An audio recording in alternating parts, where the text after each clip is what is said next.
Hello, my name is Matthew Regan, and I'm the designer of Mystras, a collectible card game being developed as a student project at Hampshire College.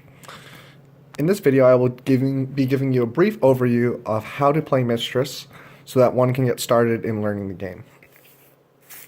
Mystras is a card game inspired by games such as Magic the Gathering, Yu-Gi-Oh!, and various other TCGs, as well as tactical JRPGs such as Fire Emblem, Disgaea, and many other series. So I'm going to start out by explaining the different card types in Mystras. This is a hero, Hail Exiled from Hydael. Heroes are the core of our game. The win con in our game is to kill the opponent's hero. So the core of heroes is that all heroes will generally have 5 things: 4 stats and an effect of some kind. So the 4 stats are speed, which is how many spaces a card can move on our board. Attack range, which is if there is a creature or hero, how many spaces away they can be for it to be able to attack. Power, which is how much damage they deal on an attack. And life, which is how much damage they can take before they're dead.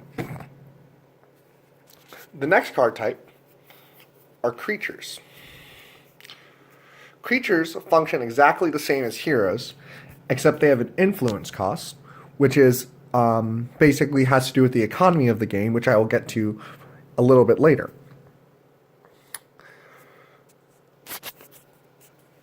The next 2 card types are hexes and cantrips. Hexes are things like magic, so shooting a fireball, or they're also things like making a massive act of physical strength or agility. Like this card, Dash, will move a hero 2 spaces as they are sprinting towards the field of battle. The other card, so that's a hex. Now this card, Eviscerate, is a cantrip. Eviscerate basically destroys an opponent's creature. But it also has this thing called a spell range. Now, not all hexes and cantrips have this, but if they do, it works like this. In Mystras, whenever you play a card, whether it is a creature, a hex, a cantrip, or an aura, which is the next card type I'm going to talk about, you pick a creature or hero on board to play it. So let's say I have Hail Exiled from Hydael and this Dark Assailant card right here. I could choose Hail Exiled from Hydael to play Eviscerate. Eviscerate has a spell range of 1 to 3, so 1, 2. Dark Assailant is in that range. Range can only be counted horizontally and vertically. You could not go 1, 2, 3. But because this Dark Assailant is in range, I can have Hail play Eviscerate and then destroy that creature. That is also how range works in combat, which I'll get to later.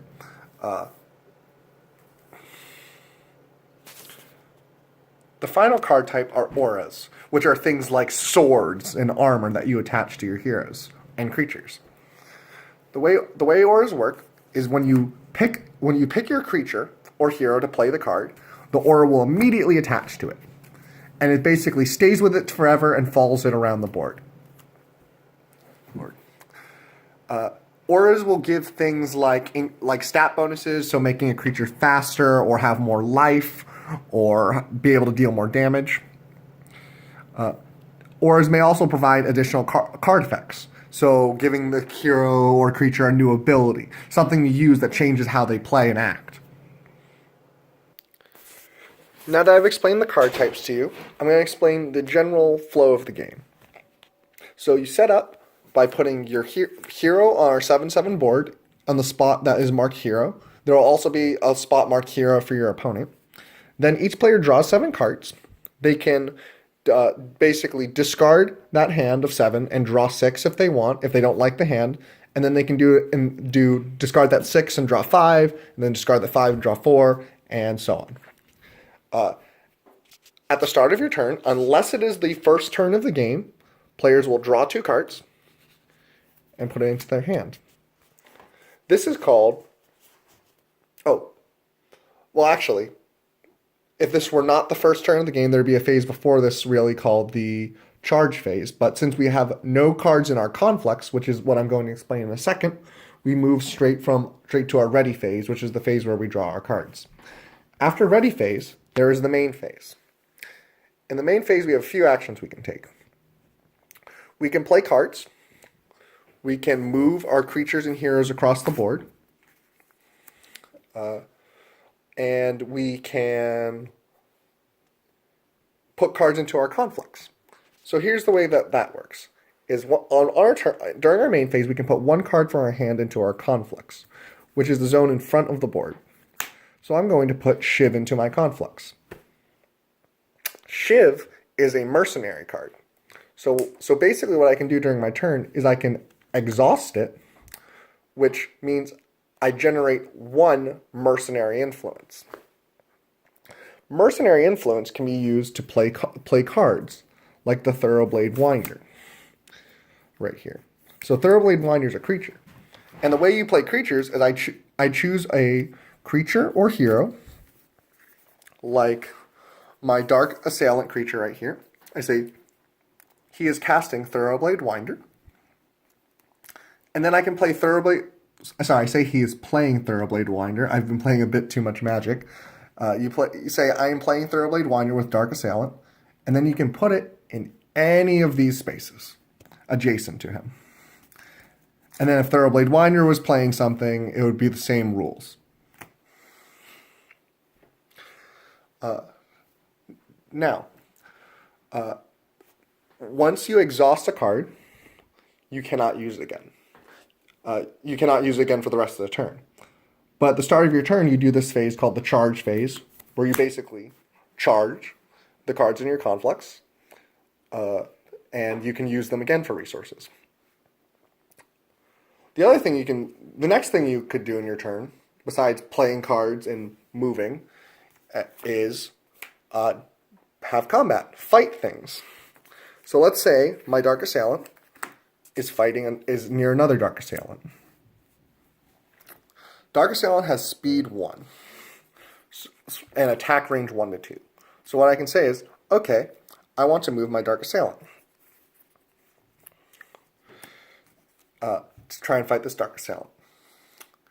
Now I count my range, so he can attack anything within 1 to 2 spaces of him. This Dark Assailant is within 1 to 2 spaces of him. Also, there's nothing blocking the Dark Assailant.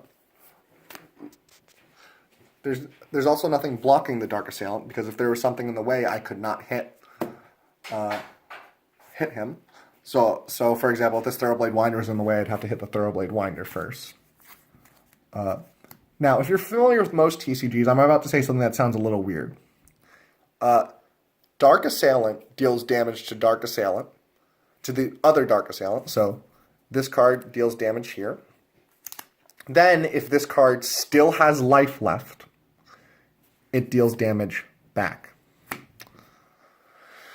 The other thing that may sound weird if you play Magic, is damage does not reset at the end of the turn. So if you've played Magic, the most popular TCG, if you had 5 toughness, which is their game's equivalent of life, you would basically, if you were dealt 3 damage, you have 2, but then at the end of the turn it would reset back to 5. In this game, it does not. That is not the case. So if Dark Assailant has 2 life, and if it were to take 1 damage, that means for the rest of the game it has 1 life left. It will not go up unless I do an effect that removes that damage from it. So yeah, that's a little bit weird. So you have to be very careful about how you do things in this game, because attacker always has the advantage.